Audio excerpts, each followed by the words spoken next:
Hi, I'm Patrick, and this is my passion project. High jump has three main forms: the flop, the straddle, and the scissor kick. Form is a huge factor in high jump.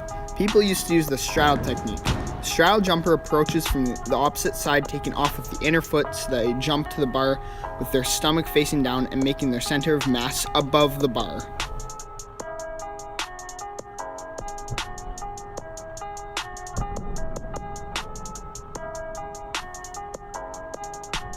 They could not achieve a height above 235 centimeters. Then a man by the name of Dick Fosbury invented a new technique called the Fosbury flop.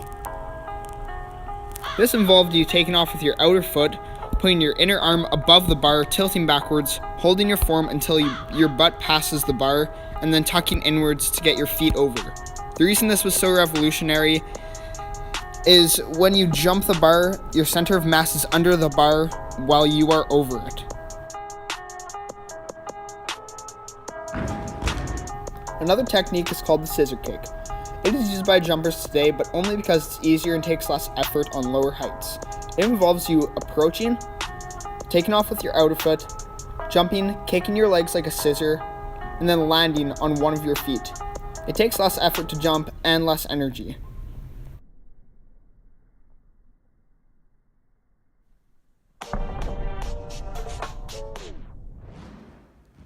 The approach is a huge factor in the jump, because the more speed you have, the higher the jump. Lots of people do lunging runs to get their footing right. You also don't want to stutter step at the end of your jump to keep maximum speed.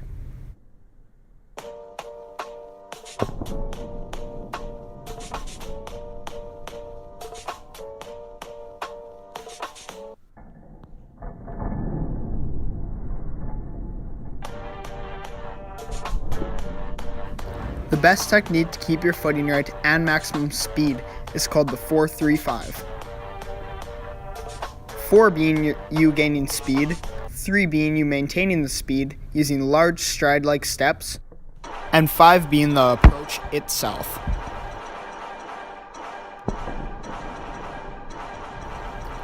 This approach technique maximizes speed, energy, and power, allowing you to jump as high as possible.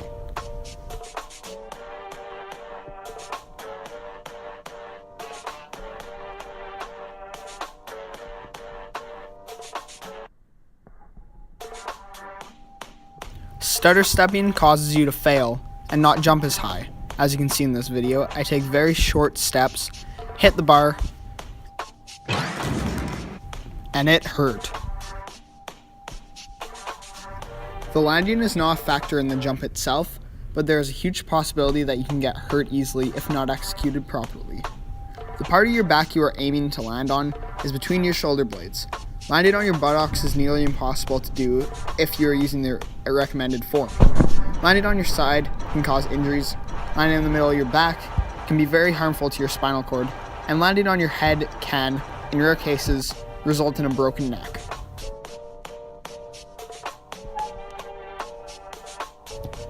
This leaves you with your shoulder blades and upper back area, which helps your jump because you naturally flow into that position to land there, so it works out perfectly.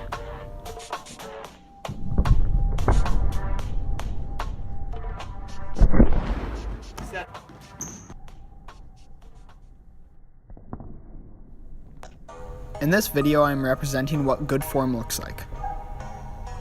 Using the approach with the 4-3-5 technique,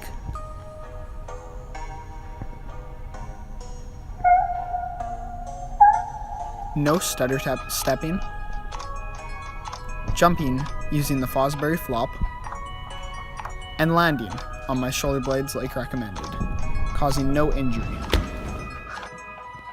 Now let's talk about professional high jumpers. In 1993, Javier Sotomayor jumped 2.45 meters, achieving the world record that still stands till today.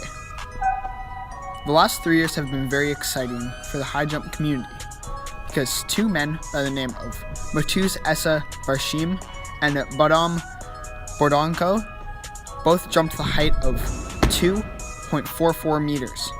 1 centimeter below the world record. It is said that these two excellent jumpers are both capable of beating the world record. But some people say this record is unbeatable because of Javar's insane athleticism. But I guess we'll have to see at the next IHF World Championship. Thank you.